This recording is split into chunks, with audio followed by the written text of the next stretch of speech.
तो एक पिछली वीडियो में आपने पढ़ा था प्रायोरिटी क्यू के बारे में। आज हम पढ़ने वाले डिबाउंस फंक्शन के बारे में। तो डिबाउंस फंक्शन है क्या, कैसे काम करता है, चलिए समझते हैं छोटे से एग्जांपल के साथ। तो मान लीजिए यार आपके पास एक एक HTML है, ठीक है। यहाँ पे मेरे पास क्या एक डिव है, ओके। इसकी एक हाइट है, एक विड्थ है। चलिए इसको मैं देख लेता हूँ दिख कैसे रहा है। मेरे पास कुछ इस तरीके से एक डिव दिख रहा है। अब मान लीजिए अगर मैं इसमें माउस मूव इवेंट लगाता हूँ और मैं जब भी माउस मूव करूंगा ना तो मेरा एक फंक्शन ट्रिगर होगा। अब वो कितनी जल्दी ट्रिगर होगा गाइस, देखना समझते हैं। तो पहले हम क्या करते हैं, एक इवेंट लगा देते हैं इस तरीके से, document dot gate element by ID. मैं फटाफट लिख देता हूँ गाइस आपके लिए। तो गाइस मैंने कोड लिख दिया, ठीक है। इसमें हम क्या कर रहे हैं कि डिव में मैंने mouse move on mouse move लगा दिया इवेंट। और मैं कह रहा हूँ कि जब भी माउस मूव होगा तो हे कंसोल होना चाहिए। चलिए देखते हैं क्या ये वर्क कर रहा है। तो गाइस आप देखोगे 135 बार हो चुका है, ठीक है। अब देखना, मैं एक सेकंड मैंने मूव किया 25 बार, एक सेकंड मूव किया फिर 44 हो गया। तो यार ये है क्या, तो यार ऐसा क्या करे, तो यहाँ पे आता है डिबाउंस का रोल। तो डिबाउंस एक ऐसा फंक्शन है ना जो आपको बोलेगा ठीक है भाई आप जितना मूव करना है कर लो, जैसे ही आप रोकोगे ना तब मैं काम करूंगा, तब मैं रन कराऊंगा फंक्शन को, ठीक है। तो मैं उम्मीद करता हूँ आपको क्लियरिटी तो आ गई होगी हम करने क्या वाले हैं। तो हम क्या करते हैं, यहाँ पे बोलते हैं डिबाउंस इक्वल टू, ओके। और यार डिबाउंस फंक्शन क्या करने वाला है ना कि दो पैरामीटर लेगा यार। एक तो फंक्शन जिससे आपको कॉल करना है और एक डिले टाइम, कि आप कितने टाइम का वेट कराना चाह रहे हो, मतलब रोकना चाह रहे हो कि कितने टाइम बाद चले, ठीक है। तो दो चीजें आ गई। अब गाइस हमने क्या बोला, हम बोलते हैं लेट डिबाउंस इन डिबाउंस। अच्छा, एक वेरिएबल है, ठीक है। इस वेरिएबल का काम क्या है अभी समझते हैं आगे। हमने क्या बोला, यहाँ पे कर दो रिटर्न फंक्शन, ओके। और यहाँ पे क्या बोलो कि यार सेट टाइम आउट। आप बोलोगे यार फिर से सेट टाइम आउट आ गया, देखो। और यहाँ पे डिले, काम तो गाइस आपका सेट टाइम आउट ही आएगा। सेट टाइम आउट बोलता है कि इतने टाइम के लिए वेट करो और फिर चला दो इसको, फंक्शन को। तो गाइस सेट टाइम आउट क्या बोलेगा कि यार एक टाइम के लिए वेट करो और फिर वो जैसी टाइम पूरा हो जाए तब फंक्शन को चला दो, ठीक है, ओके। अब आपको एक चीज पता होगी, अगर आपको एक चीज पता होगी, सेट टाइम आउट क्या करता है, कुछ रिटर्न करता है, एक नंबर रिटर्न करता है। उस नंबर का हम क्या करने वाले गए समझना। तो मैंने बोला जब भी आप सेट टाइम आउट को कॉल करो ना यार, सबसे पहले क्या करो ना, अगर इन डिबाउंस में कुछ है, मतलब clear time out in debounce, simple. मैंने बोला यार आप जब भी इस फंक्शन को कॉल करोगे ना तो क्या करो, पहले क्लियर टाइम आउट कर दे इन डिबाउंस। मतलब अगर मैंने बोल रखा है कि यार 10 सेकंड के बाद ये काम होने वाला है, ठीक है, और तब तक मेरा ये फंक्शन दोबारा चल गया, तो मैंने क्या बोला, क्लियर टाइम आउट कर दो। यार मैंने बोला भाई जो 10 सेकंड वाला था उसे हटा दो, रिजेक्ट हो जाएगा, ठीक है। नया नया फंक्शन रजिस्टर कर दो। तो इस तरीके से मैंने लगा दिया यहाँ पे क्लियर टाइम आउट। अच्छा, तो ये क्लियर हुआ, नहीं हुआ तो ठीक है, एक काम करते हैं ना, ट्राई करके देखते हैं कि यार चलेगा कैसे। देखो ये तो सिंपल बेसिक बन गया आपका, ठीक है। अब इसको ट्राई करके देखते हैं।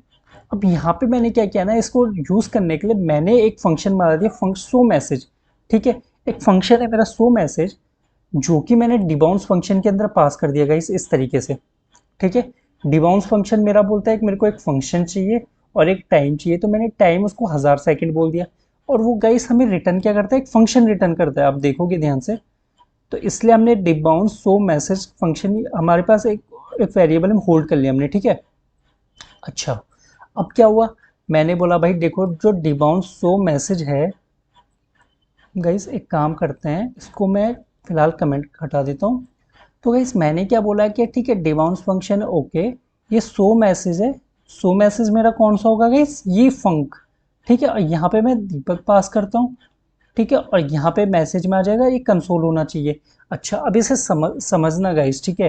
इसे समझना कैसे काम कर रहा है।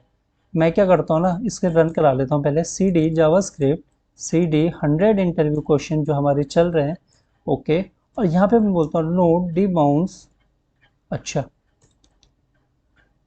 तो गाइस यहाँ पे आ गया दीपक, ओके। दीपक तो आ गया, ठीक है, क्या दिक्कत है। यार एक चीज बताओ, एक बार क्यों आया, कॉल तो मैंने 3 बार किया था, समझ रहे हो बात को। कॉल तो मैंने 3 बार किया था बट आया कितनी बार, एक बार आया गाइस। अच्छा, इसका रीजन क्या है, इसका रीज़न समझते हैं गाइस सब। ठीक है, इसका रीज़न क्या है, जब आपने पहली बार कॉल किया, ठीक है जी, तो पहली बार जब इसके पास कॉल गई होगी तो इसने बोला इन डिबाउंस में क्या है जी, कुछ नहीं है। ठीक है, सबसे पहले तो इसे डिबाउंस फंक्शन को यहाँ पे कॉल किया, इसने आपको रिटर्न कर दिया फंक्शन जो कि आपने यहाँ पे होल्ड कर लिया। अब जैसे ही आपने फंक्शन कॉल किया डिबाउंस को, मतलब आप ये वाला फंक्शन कॉल कर रहे हो, ठीक है, आपने क्या बोला, क्लियर टाइम आउट टी इन डिबाउंस। अब इन डिबाउंस पे क्या है इस अनडिफाइंड है, तो कुछ भी क्लियर आउट करने के लिए नहीं है। उसने क्या बोला, सेट टाइम आउट, और सेट टाइम आउट के अंदर फंक जो फंक्शन है जो हमने डिबाउंस के अंदर भेजा है, उसको कॉल करो इस पैरामीटर के साथ इतने डिले के बाद। अच्छा, तो हमने क्या बोला, सेट टाइम आउट में 1 सेकंड का टाइमर लगा दिया। हमने बोला भाई 1 सेकंड के बाद ये फंक दीपक जो है ये कॉल होना चाहिए। ठीक है, 1 सेकंड के बाद गाइस। ठीक है, अच्छा ठीक है जी, हो गया, रजिस्टर हो गया। अभी तब तक क्या हुआ कि आपने यहाँ पे दूसरा लगा दिया सेट टाइम आउट। 200 मिलीसेकंड के बाद मैंने बोला डिबाउंस सो फंक्शन चलना चाहिए। तो गाइस 200 मिलीसेकंड कम होता है या 1000 मिलीसेकंड जी, 200 मिलीसेकंड होता है कम। तो क्या हुआ कि जब पुराना वाला चलने से पहले ये दूसरा चल गया डिबाउंस हो मैसेज, ये वाला ट्रिगर हो गया। अब जब ये नया वाला ट्रिगर हुआ तो वापस यहाँ पे गया। अब यहाँ पे गाइस उसने सबसे पहले क्या बोला यार, in debounce, clear time out in debounce. तो गाइस इसमें वैल्यू है, इसमें वैल्यू कहाँ से आई, जब मैं प्रीवियसली कॉल किया था ना, तो उसमें एक वैल्यू आ गई थी इन डिबाउंस में, जो कि अब यहाँ पे हम क्लियर करने के काम आ गया। तो जब मैंने क्लियर बोला ना, तो इसने क्या बोला कि यार जो पुराना वाला मैंने अटैच कर रखा था, कि मैंने बोला था 1 सेकंड के बाद वो चलना चाहिए, बट वो अभी तक तो चला ही नहीं क्योंकि उससे पहले ये दोबारा चल गया। और जब ये दोबारा चल गया तो इसने बोला पहले पुराने वाली रिक्वेस्ट को कैंसिल करो। तो पुरानी वाली को उसने कैंसिल किया, इस वाले के लिए उसने फिर बोला 1 सेकंड के बाद भाई मैं चलूंगा। जी बिल्कुल ठीक है, 1 सेकंड का टाइमर लगा दिया। अब क्या हुआ, अब ये चल गया सेट टाइम आउट 400 मिली सेकंड के बाद। ठीक है, फिर डी बाउंस सो मैसेज, ये वापस गाइस यहाँ पे गया। इसने क्या बोला, clear time out in debounce. तो इसने बोला प्रीवियस वाले ने भी तो इन डिबाउंस का कुछ दिया होगा सेट टाइम आउट ने, जो मैंने अटैच किया था। तो हमने बोला इसे क्लियर कर दो। इसे क्लियर करने के बाद हमने क्या बोला, अटैच कर दो नया वाला।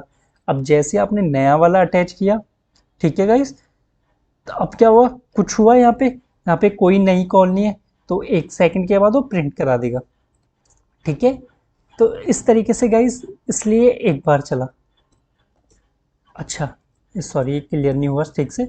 अब देखो मैं एक चीज़ बढ़िया बता दो, मान लो अगर आपका 100 सेकंड होता है गाइस, अब देखना अब कितनी बार होगा। अब मेरे हिसाब से तो 3 बार होना चाहिए यार, 1 2 3, हो गया 3 बार, बिल्कुल सही है।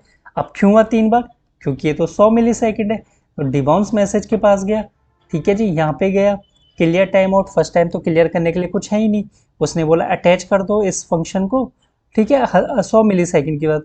तो अब ये जो नीचे वाला चला ये तो 200 मिलीसेकंड के बाद चला, तब तक पुराना वाला ऑलरेडी चल चुका था। ठीक है guys? तब तक पुराना वाला ऑलरेडी चल चुका था।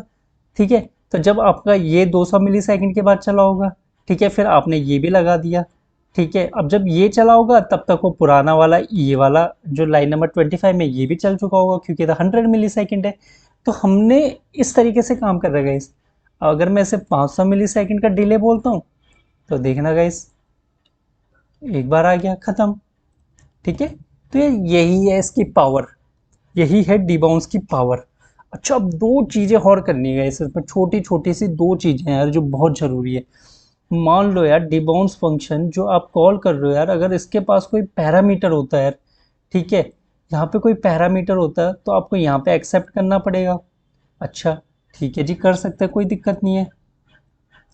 पर यार सबसे बड़ी समस्या वाली बात ये है, देखो गाइस ये है, अगर मैं यहाँ पे बोलता हूँ दीप चील विजन, आपने बोला यार समस्या वाली बात है क्या, मैंने बोला कि मैं अगर बोलता हूँ यहाँ पे चील विजन, ठीक है जी, यहाँ पे भी सेम चीज, यहाँ पे भी सेम चीज बोलता हूँ। अच्छा, अब क्या हुआ, मैं यहाँ पे बोलता हूँ भाई ये कौन सा फंक्शन है, वो ये वाला है।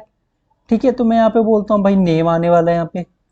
अच्छा, अब मैं इस नेम को यूज़ कर सकता हूँ, कोई दिक्कत नहीं है। बट यार दिक्कत ये हो गई, अब ये ना फंक्शन मेरा डिबाउंस रहा नहीं, मतलब डिबाउंस है बट ये ना लिमिटेड हो गया यार। अब लिमिटेड कैसे हो गया कि यार ये केवल एक ही पैरामीटर लेगा हर बार। यार अब मैं इसको कैसे ओवरकम करूँ। क्या पता मेरे पास पैरामीटर ही ना हो, क्या पता पैरामीटर 10 हो या फिर 20 हो, कुछ ना हो। तो ये तो बड़ी समस्या वाली बात आ गई। तो गाइस यहाँ पे एक जुगाड़ है, जुगाड़ नहीं सॉरी, जुगाड़ नहीं बोल सकते, हमारे पास एक पैरामीटर होता है आर्ग्यूमेंट्स। हमारे पास एक होता है गाइस आर्ग्यूमेंट्स, पैरामीटर होता है जो बाय डिफॉल्ट हर फंक्शन के अंदर रहता है ऐसे। ठीक है, हमें ना ऐसे लिखना नहीं है, ये बाय डिफॉल्ट हमारे पास है, जो कि हमारे जितने भी पैरामीटर्स आने वाले हैं सबको होल्ड करता है, एक ऑब्जेक्ट है वो।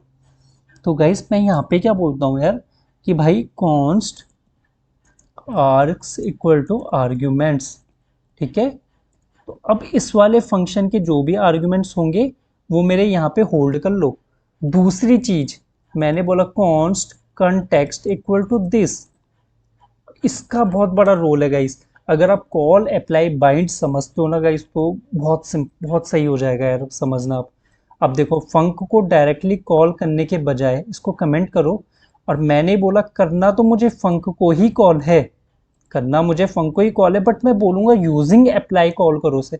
अच्छा जी, अप्लाई का मदद मदद लो, और क्या करो, और क्या करो गाइस, देखना यहाँ पे मैं बोलूंगा कि अप्लाई सबसे पहला पैरामीटर लेता है कि दिस कीवर्ड, कि किसको किसके साथ बाइंड करना है, तो मैंने कंटेक्स्ट दे दिया इसमें दिस। ठीक है, ये कॉमा, मैंने क्या बोला यार, पैरामीटर्स अगर इसके पास कुछ हो तो आर्क्स डाल दो बस। ठीक है, अगर ये कोई पैरामीटर एक्सेप्ट कर रहा होगा फंक, तो मैं इसमें ये भेज देता हूँ, सिंपल। ठीक है अब एक बार इसे ट्राई करके देखते हैं क्या ये अभी भी वैसे ही काम कर रहा है जैसे करना चाहिए। बिल्कुल जी, चीलविजन आ गया, ये तो बिल्कुल सही हो गया। ठीक है, चीलविजन आ गया कैसे, यहाँ पे हमने क्या किया देखो, अगर मैं यहाँ पे रिसीव ही नहीं करता हूँ कुछ, देखो इस तरीके से, अब यहाँ पे क्या आएगा गाइस, ये आएगा। मैंने क्या बोला कि यार मैसेज, सो मैसेज है, मैसेज रिसीव करो। अब मैसेज, और चलो MSG2 भी कर लो। ठीक है, मैसेज कॉमा MSG2 कर लो। ओके, और यहाँ पे मैं बोलता हूँ 1, यहाँ पे गाइस मैं बोलता हूँ 2, यहाँ पे गाइस मैं बोलता हूँ 3। ओके, अब देखना चिलविजन 3 आ गया है। कैसे, कि भाई मैंने आर्क की मदद से आया ना गाइस। ठीक है, हो सकता है ना ऐसे पॉसिबिलिटीज है कि यार जो भी मेरा ये पैरामीटर है, ठीक है, ये मैं चाह रहा हूँ कि यहाँ पे एक्सेप्ट करूँ इस तरीके से। ठीक है, इसलिए मैंने यहाँ पे आर्क सा यूज कर दिया पहली बात। तो गाइस बात आती है यार कंटेक्स्ट की। ठीक है, तो कंटेक्स्ट कैसे काम कर रहा है, तो मैंने क्या किया यार, इस कोड को ना HTML में ले गया। ठीक है, क्योंकि नोड में यहाँ पे हम रन कर रहे हैं ना, तो काफ़ी अंतर आ जाता है। ठीक है, नोड में रन कराना और HTML में एक्चुअल वेब में रन करने में, दोनों में बहुत डिफरेंस है। तो यार हमने यहाँ पे जब आर्क्स डाला, तो आर्क्स तो आप समझ गए कि आर्ग्यूमेंट्स है, बट ये जो कंटेक्स्ट है ना गाइस, ये समझो। अब हमने क्या बोला, ये फंक्शन जो है कहाँ पे कॉल हो रहा है, ये फंक्शन आपका कॉल हो रहा है गाइस यहाँ पे इस तरीके से। ठीक है, ये मैंने कमेंट कर दिया था, वापस अनकमेंट कर देते हैं इसे। चलिए, और नीचे वाले को ना मैं कमेंट कर लेता हूँ वापस। ठीक है गाइस, तो मैं यहाँ तक कमेंट कर देता हूँ। अच्छा, तो यार अब ये जो मेरा डिबाउंस सो मैसेज है, जो कि मेरा ये वाला है, इस वाले फंक्शन को रिप्रेजेंट कर रहा है। ठीक है, तो ये जो कॉल हो रहा है ना, ये कॉल हो रहा है कहाँ पे, ग्लोबल कंटेक्स्ट में। तो ये ग्लोबल कंटेक्स्ट में अगर कॉल हो रहा है, तो जो इसके अंदर दिस है, इसके अंदर जो दिस है, ये गाइस ये रिप्रेजेंट करेगा विंडो ऑब्जेक्ट को। अगर आप इसे कंसोल करके देखते हो तो ये विंडो ऑब्जेक्ट को पॉइंट कर रहा है। ठीक है, तो हमने क्या बोला, ठीक है यार, ये जो फंक्शन जो भी कॉल होगा इसकी बाइंडिंग कर दो आप इस दिस के साथ। ठीक है, जिस कंटेक्स्ट में ये कॉल हो रहा है बस इसकी बाइंडिंग करने के लिए हमने ये बोल दिया। अब इसका यूज़ केसेस तो मेरे को ज़्यादा आइडिया नहीं है गाइस। ठीक है, बट मैं आपको सिंपल ये बता सकता हूँ कि ये एक्चुअली ऐसे इस तरीके से काम कर रहा है। ठीक है, तो अगर ये फंक्शन, अगर अच्छा इसे समझने के लिए, अगर मैं यहाँ पे बोलता हूँ वैर नेम इक्वल टू दीपक। ठीक है, अच्छा अगर हम ऐसे कुछ बोलते हैं और कंटेक्स्ट आ गया दिस। ठीक है, अगर आप यहाँ पे कंटेक्स्ट डॉट नेम बोलोगे ना गाइस, ठीक है, अब ये क्या है, विंडो ऑब्जेक्ट को पॉइंट कर रहा है, तो और ये दे देगा आपको ये वाला नाम। ठीक है, ट्राई करते हैं। देखो, तो गाइस इसने आपको ये नाम दे दिया दीपक। ठीक है, कैसे दे दिया? क्योंकि कंटेक्स्ट हमारा कौन सा था? ग्लोबल ऑब्जेक्ट, क्योंकि ग्लोबल ऑब्जेक्ट के कंटेक्स्ट में कॉल हो रहा है। मान लो अगर ये किसी और कंटेक्स्ट में कॉल होता, मतलब अगर ये ऑब्जेक्ट के कंटेक्स्ट में कॉल होता, ऐसे भी हो सकता है कि ऑब्जेक्ट के यहाँ पे कॉल हो रहा है, तो फिर क्या करता है, जो दिस की बाइंडिंग है ना, फिर वो ऑब्जेक्ट के साथ हो जाती गाइस। ठीक है, फिर वो ऑब्जेक्ट के साथ हो जाती। ठीक है, तो ये बहुत इंपॉर्टेंट है, मतलब यार ये समझना कि इसलिए हमने दिस की बाइंडिंग, मतलब इसलिए हमने मतलब यहाँ पे अप्लाई का यूज़ कर रखा है।